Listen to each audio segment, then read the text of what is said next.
अस्सलामुअलैकुम। टेलीस्कूल के इस एजुकेशन प्रोग्राम में खुशामदीद।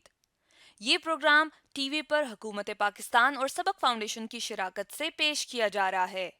इसके लेसन्स पाकिस्तान के तमाम तालीमी बोर्ड बशमूल कैम्ब्रिज के सिलेबस के मुताबिक तैयार किए गए हैं,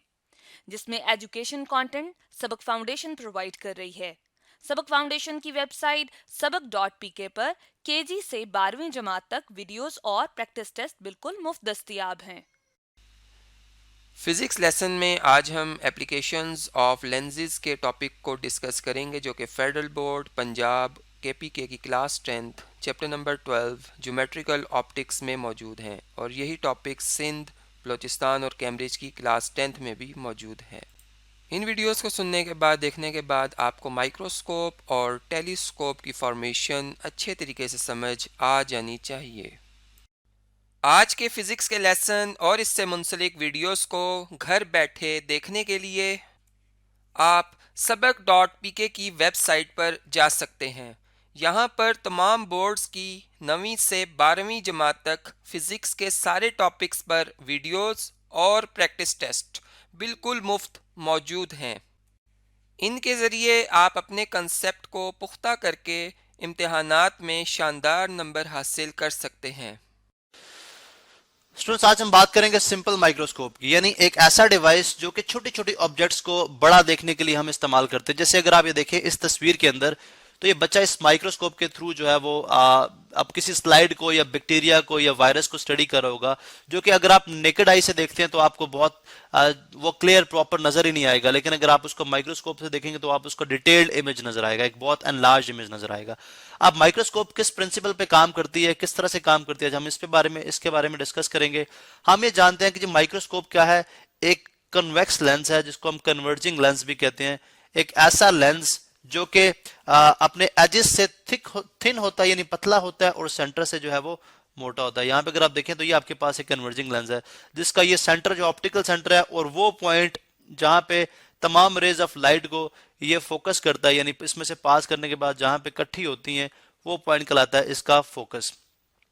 आप फोकस से लेके, यानी इस फोकस से लेके इस ऑप्टिकल सेंटर तक का जो डिस्टेंस है, ये आपके पास कहलाता है फोकल लेंथ। अब जनरली हम जो लेंस यूज करते हैं, हम जो सिंपल माइक्रोस्कोप के अंदर लेंस यूज करते हैं, वो स्मॉल फोकल लेंथ का होता है। स्मॉल फोकल लेंथ का होगा और उसका अपर्चर भी बहुत स्मॉल होगा। अपर्चर क्या मुराद कि जो हाइट ऑफ द लेंस है, यानी अगर आप ये देखें तो ये डायमीटर भी कहते हैं, इसको हाइट भी कहते हैं। जो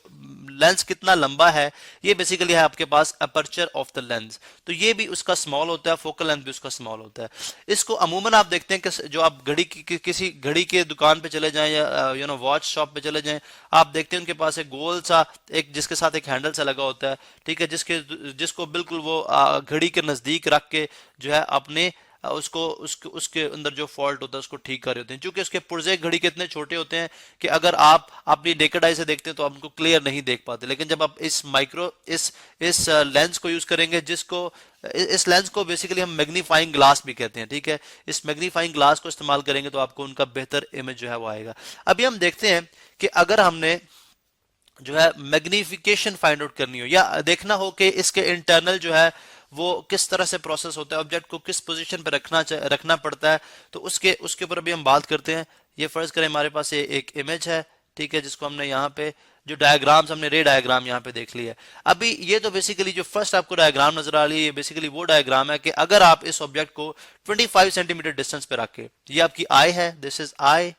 ठीक है, अगर आप इसको 25 सेंटीमीटर डिस्टेंस पे रखेंगे और इसको आप इसका इमेज देखेंगे आप इस ऑब्जेक्ट को, जो कि बहुत स्मॉल साइज का है, तो आपकी आई के ऊपर ये एंगल अल्फा बना रहा है, ठीक है, मतलब बहुत स्मॉल एंगल है, ये बहुत स्मॉल एंगल होगा कि आपको ये ऑब्जेक्ट क्लियर नजर नहीं आएगा। आप 25 सेंटीमीटर पे क्यों रखा है, ये आप जानते हैं कि जो ह्यूमन आई की जो एबिलिटी है, यानी जहां तक वो यानी जो नजदीक तरीन ऑब्जेक्ट को क्लियरली देख सकते हैं, वो कितना है 25 सेंटीमीटर, जिसको हम कहते हैं least distance of distinct vision. और यहाँ पे मैंने डी से मेंशन भी कर दिया, इसको स्मॉल डी से हम उसको रिप्रेजेंट करते हैं। इसी तरह से अब हमने क्या किया, अब आई से पहले हमने एक लेंस रख दिया, जो आप यहाँ पे देख रहे हैं ये वही लेंस है, कन्वर्जिंग लेंस है, जिसको हमने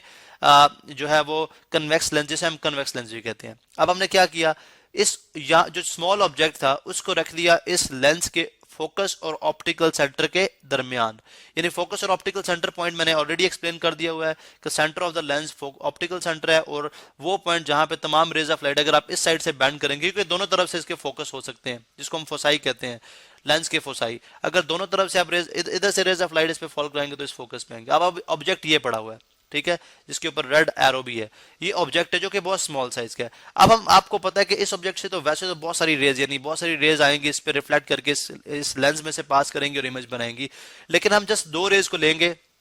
जो कि अकॉर्डिंग टू प्रिंसिपल हम जानते हैं कि एक ऐसी लाइन जो फोकस और ऑप्टिकल सेंटर से पास करती हुई जाती है उसको प्रिंसिपल एक्सिस कहते हैं। और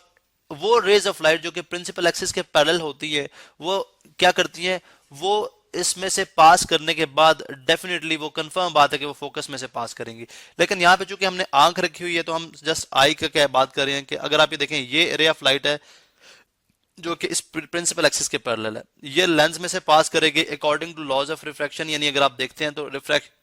यहाँ पे अगर आप नॉर्मल ड्रॉ करते हैं, ठीक है, एक परपेंडिकुलर डिस्टेंस, सॉरी, ठीक है, जो कि हम डायरेक्शन, वेव की डायरेक्शन कितनी डिविएट होती है वेव, उसको स्टडी करने के लिए हम ड्रॉ करते हैं। ये नॉर्मल हमने ड्रॉ किया तो हम जानते हैं कि ये एयर है, आपकी हवा है, और ये आपका क्या है, ग्लास। यानी ग्लास एक डेंसर मीडियम है, ठीक है, फिर अगेन एयर। तो आप देखें रे ऑफ लाइट जो है एयर में से एंटर हुई ग्लास में से, बेंड की टुवर्ड्स नॉर्मल, और जब ग्लास में से एयर में जाएगी, ठीक है, यहाँ पे देखो तो बेंड करेगी अवे फ्रॉम द नॉर्मल, तो नॉर्मल से ये अवे करी तो आपकी आंख के अंदर आ रही है। इसी तरह दूसरी रे जो हमने यहाँ पे ली है वो अगर आप ये देखें जिसके ऊपर ये ग्रीन एरो है, ये रे ऑफ लाइट जो कि ऑप्टिकल सेंटर में से पास करती है, क्योंकि हम दो ही रेज लेते हैं, ठीक है, जो रे ऑप्टिकल सेंटर में से पास करेगी वो डेफिनेटली वो क्या करेगी, वो अनडिविएटेड रहेगी, उसकी डायरेक्शन चेंज नहीं होगी। इसलिए तो वो पॉइंट जो कि जहां से रे ऑफ लाइट डिविएट नहीं करती वो ऑप्टिकल सेंटर है, ऑप्टिकल सेंटर में से पास करेगी। और अगर आप यहाँ पे देखें तो इन रेज को अगर मैं ट्रेस बैक करता हूँ, फर्ज करें इनको मैं ट्रेस बैक करता हूँ तो ये मुझे किधर भी मिलती हुई नजर नहीं आती, ठीक है, अगर आप देखें किधर भी मिलती हुई नजर नहीं आएंगी। इसका मतलब है ये रेज तो आपस में नहीं मिल सकती। लेकिन अगर इनको ट्रेस बैक करूं, यानी इस रे को यहां से ट्रेस बैक किया मैंने, जो ग्रीन कलर के अंदर आप देख रहे हैं, इस रे को यहां से ट्रेस बैक किया, तो आप देख सकते हैं कि इस ऑब्जेक्ट की बैक साइड के ऊपर, यानी ऑब्जेक्ट की बैक साइड के ऊपर दो रेज जहां पे मीट करिए वहां पे एक इरेक्ट मतलब सीधा, ठीक है, एंड लार्ज ऑब्जेक्ट के मुकाबले में बहुत बड़ा और वर्चुअल इमेज बनता है। वर्चुअल क्यों कह रहा हूं, बिकॉज ये रियल टाइम आपकी जो रेज है उनके मीट करने से नहीं बन रहा, बल्कि ये हमें अपेयर हो रहा है कि रेज अगर बैक साइड पे ट्रेस की जाए तो यहां पे हमें इमेज बनता हुआ दिखाई देता है, ठीक है। तो इसका मतलब ये हुआ कि यहां पे जब भी आप कन्वेक्स लेंस के लिए ऑब्जेक्ट को, ये कन्वेक्स लेंस है, इसके लिए ऑब्जेक्ट को फोकस और ऑप्टिकल सेंटर के दरमियान रखेंगे तो आपका जो कन्वर्जिंग लेंस है वो डाइवर्जिंग लेंस की तरह बिहेव करेगा, यानी वो एक वर्चुअल इमेज बनाएगा। वर्चुअल इमेज जैसे कि यहाँ पे आप देख रहे हैं, और बहुत एनलार्ज होगा, ठीक है, और इसी वजह से हम इसको मैग्नीफाइंग ग्लास कहते हैं, ठीक है, कि इसके अंदर एबिलिटी है कि ये एक स्मॉल इमेज को बहुत बड़ा करके हमें दिखा दे, ठीक है। अब क्या होता है, मैंने बोला जी डाइवर्जिंग लेंस की तरह बिहेव करता है, उसकी रीजन ये थी कि उसमें वर्चुअल इमेज बनता है, तो यहाँ पे भी आपके पास वर्चुअल इमेज बन रहा है, और यही वो पोजीशन है जहां पे वर्चुअल इमेज बनता है। बाकी अगर आप जगहों पे इस सब्जेक्ट को रखेंगे तो आपका रियल इमेज बनेगा।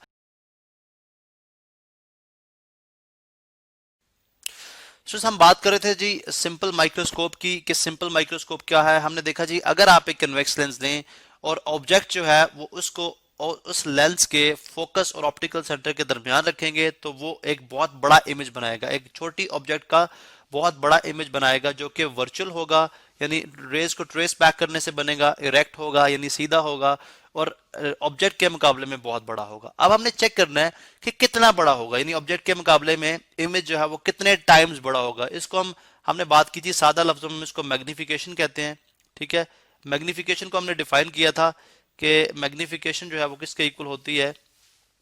हाइट ऑफ इमेज या साइज ऑफ इमेज, ठीक है, इमेज का साइज जिसको हम आई से डिनोट करते हैं। यहां पे अगर आप देखें तो इसके मुताबिक डिनोट कर लेते हैं। इमेज का साइज किसके इक्वल है, एच आई के इक्वल, बिकॉज ये इमेज बन रहा है, इस लेंस को रखने से इमेज बन रहा है, एच आई, ठीक है। और साइज ऑफ ऑब्जेक्ट कितना है या हाइट ऑफ ऑब्जेक्ट कितनी है, एच नॉट, ठीक है, एच ओ। अब हम फाइंड करेंगे रिलेशन, हम क्या बना सकते हैं, रिलेशन हम क्या बनाएंगे इसका, या अगर हमें किसी भी माइक्रोस्कोप की मैग्निफिकेशन फाइंड आउट करनी हो तो क्या तरीकाकार हो सकता है। अब हम इसी पिक्चर को यहाँ पे कॉपी करते हैं, बिकॉज इसी पिक्चर को, इसी चीज को हम दोबारा से यूज करेंगे। अब हम जानते हैं जी कि हम अगर नेकेड आई से, इंसानी आंख से उस स्मॉल ऑब्जेक्ट को देखेंगे, अगर उसको 25 सेंटीमीटर पे रखा जाए जो कि least distant of distinct vision है, यानी कम से कम फासले पे जो हमारी आई विदाउट पेन चीज को देख सकती है वो 25 सेंटीमीटर है। फिर हम क्या करते हैं कि अब देखें कि वो स्मॉल ऑब्जेक्ट हमारी आई साइड पे या रेटिना के ऊपर जो एंगल बना रही है, चूंकि आपका इमेज बनता है रेटिना के ऊपर, जो एंगल बना रही है वो कितना बन रहा है अल्फा। हम अस्यूम करते हैं कि आई बिल्कुल अटैच है इसके साथ, तो वो एंगल कितना बना रहा है अल्फा। इसी तरह से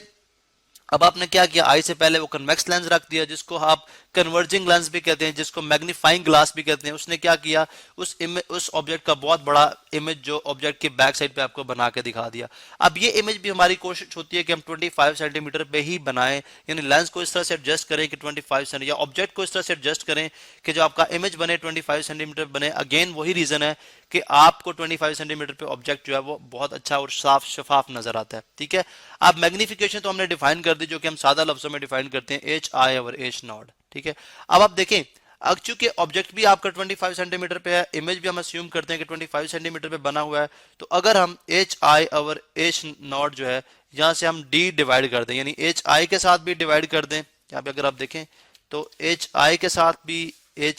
साथ भी हम डी को डिवाइड कर दें, क्योंकि मैथ्स के रूल्स हैं कि अगर एक के साथ करेंगे तो दूसरे के साथ भी करना पड़ेगा, और H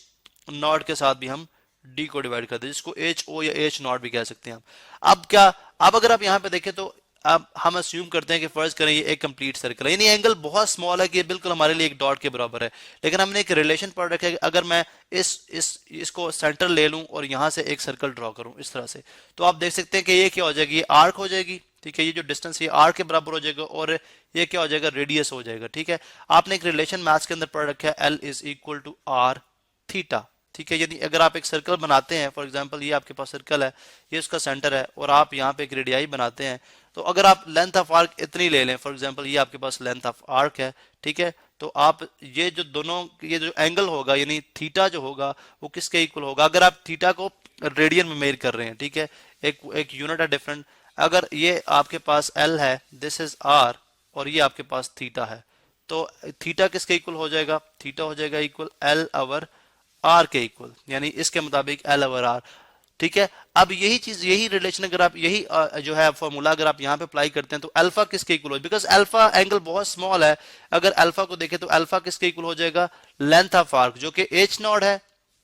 and what is R, R हमारे पास क्या है, आर हमारे पास क्या है, डी। ठीक है, इसी तरह से अगर आप यही चीज बीटा पे अप्लाई करें, यानी जो आपका इमेज जो आपकी आई साइड के ऊपर एंगल बना रहा है, अब हम अस्यूम करते हैं जो बीटा एंगल इस लेंस पे बना रहा है वो आई साइड के ऊपर है, क्योंकि हमने देखा था कि जो ऑब्जेक्ट जब ये जैसे देखे ये बच्चा माइक्रोस्कोप के अंदर देख रहा है तो इसने अपनी आई बिल्कुल उस लेंस के साथ अटैच की हुई है, तो इसलिए हम अस्यूम करते हैं कि वो एंगल भी इतना ही होगा। अब अगर आप यहाँ पे देखें तो हमारे पास बीटा जो है according to this formula theta is equal to L over R, what is L, यानी यहाँ पे आपको ये साइज शायद बहुत बड़ा नजर आ रहा हो लेकिन ये बिल्कुल एक स्मॉल साइज है। ठीक है, यानी एंगल इतना स्मॉल होता है कि आप जो है आप उसको जो है जैसे ह्यूमन आई तो उसको देख भी नहीं सकती, उसको डिटेक्ट भी नहीं कर सकती कि ऑब्जेक्ट जो है वो, यानी ऑब्जेक्ट उसकी जरा सी डिटेल भी आपको पता नहीं चलेगी, तो इसलिए एंगल बहुत स्मॉल है। अब यहाँ पे अगर आप देखें तो ये हो जाएगा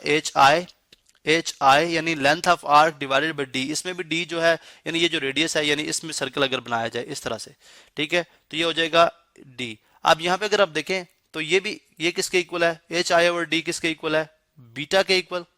ठीक है, and H not over D किसके इक्वल है, ये इक्वल है जी अल्फा के इक्वल। ठीक है, ये अल्फा के इक्वल है। तो मालूम हुआ कि मैग्निफिकेशन अगर आपने फाइंड आउट करनी है तो क्या करें आप, जो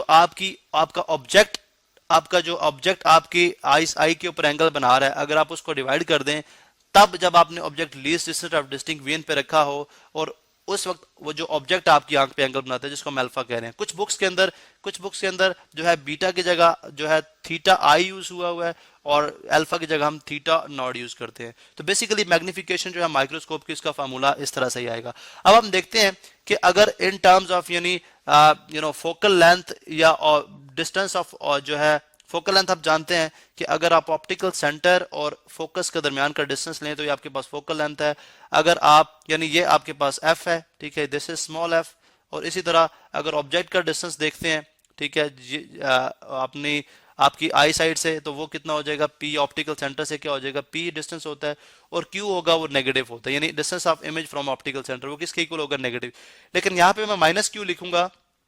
क्योंकि आपको पता है ये वर्चुअल इमेज है, और वर्चुअल इमेज बनेगा तो आपका डिस्टेंस ऑफ ऑब्जेक्ट क्या हो, डिस्टेंस ऑफ इमेज क्या होगा, माइनस क्यू। अब हमने एक रिलेशन पढ़ रखा है, ठीक है, अब हमने एक रिलेशन पढ़ रखा है जिसको हम कहते हैं lens equation, 1/f is equal to 1/p minus 1/q। हम क्या करते हैं, हम थ्रू आउट इस इक्वेशन को मल्टीप्लाई करा देते हैं q के साथ, यानी इसको भी q से मल्टीप्लाई करा दिया, इसको भी q से करा दिया, और इसको भी q से मल्टीप्लाई करा दिया। अब ये q से कैंसिल आउट हो जाएगा, ठीक है, ये हो जाएगा 1, तो ये आ जाएगा q/f इज इक्वल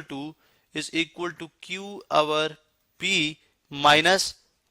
1। अब आप ये भी जानते हैं कि मैग्निफिकेशन, जब हमने मैग्निफिकेशन की डेफिनेशन में बात की थी जी कि साइज ऑफ इमेज यानी capital I over size of object O, जो कि किसके इक्वल होता है, ये डिस्टेंस ऑफ ऑब्जेक्ट यानी distance of image from object, यानी इमेज का डिस्टेंस ऑब्जेक्ट से जिसको Q कहते हैं, और ऑब्जेक्ट का डिस्टेंस सॉरी इमेज का डिस्टेंस जो है ऑप्टिकल सेंटर से जिसको Q कहते हैं, और ऑब्जेक्ट का डिस्टेंस ऑप्टिकल सेंटर से जिसको P कहते हैं, इस रेशियो के भी इक्वल होता है। अब ये देखें तो ये जो है इसको मैं I/O या इसको मैं M लिख सकता हूं, तो मीन कि Q/F जो है वो आपके पास किसके इक्वल आ जाएगा, M-1 के इक्वल, यानी M दिस इज मैग्निफिकेशन -1। अब ये -1 अगर आप इस साइड पे ले आएंगे तो ये बन जाएगा मैग्निफिकेशन किसके इक्वल आ जाएगी, Q/F प्लस 1। अब आप अस्यूम कर रहे हैं कि आपका जो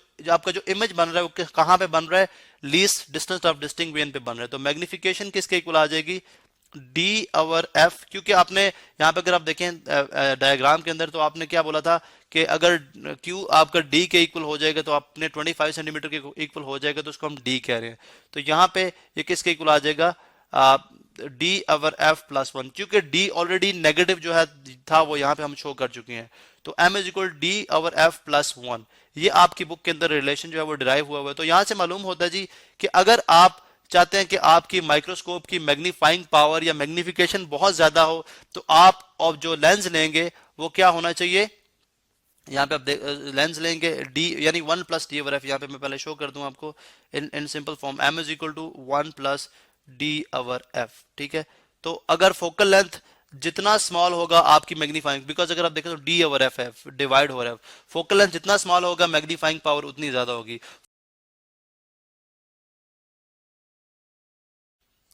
तो साथ हम बात करेंगे एस्ट्रोनॉमिकल टेलीस्कोप के ऊपर, यानी लफ्ज एस्ट्रोनॉमी का मतलब है जी एक ऐसी स्टडी जिसमें आप स्टार्स, प्लैनेट्स और गैलेक्सीज के बारे में पढ़ते हैं, और टेलीस्कोप जो है एक ऐसी ऑप्टिकल डिवाइस जो कि दूर की चीजों को देखने के लिए इस्तेमाल करते हैं। तो एस्ट्रोनॉमिकल टेलीस्कोप इसका मतलब हुआ कि ऐसी ऑप्टिकल डिवाइस जो कि स्टार्स, प्लैनेट्स और जो है मुख्तलिफ सोलर सिस्टम्स को, मून को देखने के लिए स्टडी की जाती है, के लिए इस्तेमाल की जाती है, उसको देखने के लिए इस्तेमाल की जाती है, वो एस्ट्रोनॉमिकल टेलीस्कोप कहलाती है।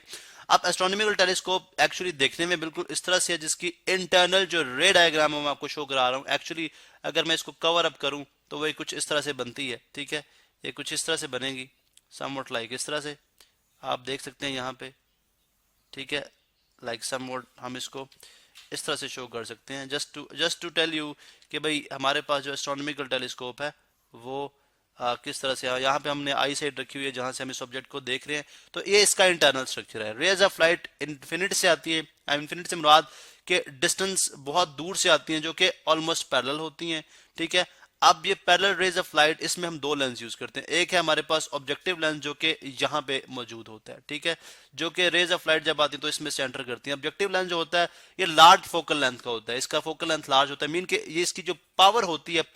कम होती है, यानी रेज ऑफ लाइट को कन्वर्ज करने की जो पावर होती है कम होती है, और ये दूर जो है अपनी पोजीशन से दूर जाके रेज ऑफ लाइट को क्या करता है, इंसिडेंट कराता है, ठीक है। अब हमने बेसिकली दो रेज ऑफ लाइट ली है, आप जानते हैं कि इमेज बनाने के लिए कम से कम हमें दो रेज ऑफ लाइट चाहिए। एक वो रे ऑफ लाइट जो कि एक डिस्टेंस से आ रही है और इस पॉइंट पे आके फोकस हो रही है, ठीक है, इस पॉइंट पे आके फोकस हो रही है, और इसी तरह से एक वो रे ऑफ लाइट जो कि ऑप्टिकल सेंटर में से पास करिए जहां पे मीट करिए, तो ये वो पॉइंट है जहां पे हमारे पास ये इमेज बन रहा है, ठीक है। यहाँ पे हमारे पास क्या बन रहा है, इमेज बन रहा है जो कि इन्वर्टेड होगा और क्या होगा, रियल होगा, क्योंकि real time rays of light से मिलने से ये इमेज बन रहा है। यहाँ पे अगर आप देखें तो एफ यहाँ पे पी और क्यू है, और यहाँ पे क्यू प्राइम नीचे है और पी प्राइम ऊपर है, तो आपके पास डिमिनिश स्मॉल साइज का इमेज बना जो कि रियल है, ठीक है। अब आगे हमारे पास जो आई पीस है वो बड़े शॉर्ट फोकल लेंथ का है, मीन के उसकी जो कन्वर्जिंग पावर है वो बहुत ज्यादा, वो रेज ऑफ लाइट को बहुत स्ट्रांगली कन्वर्ज कराता है। अब बहुत स्ट्रांगली कन्वर्जिंग पावर इसकी ज्यादा होने की वजह से या फोकल लेंथ स्मॉल होने की वजह से, अगर हम इस ऑब्जेक्ट कलर, सपोज इसका जो फोकल लेंथ है वो एफ ई है, जो यानी आई पीस की वजह से मैं इसको कह रहा हूं एफ ई, इसका फोकल लेंथ ही है। अब अगर आप देखें तो जो आपका इमेज बन रहा है, जो कि ऑब्जेक्टिव की वजह से आपके पास रियल इमेज बना था, ठीक है, वो अब इस ऑब्जेक्ट के लिए, इस लेंस के लिए एज एन ऑब्जेक्ट जो है तौर पे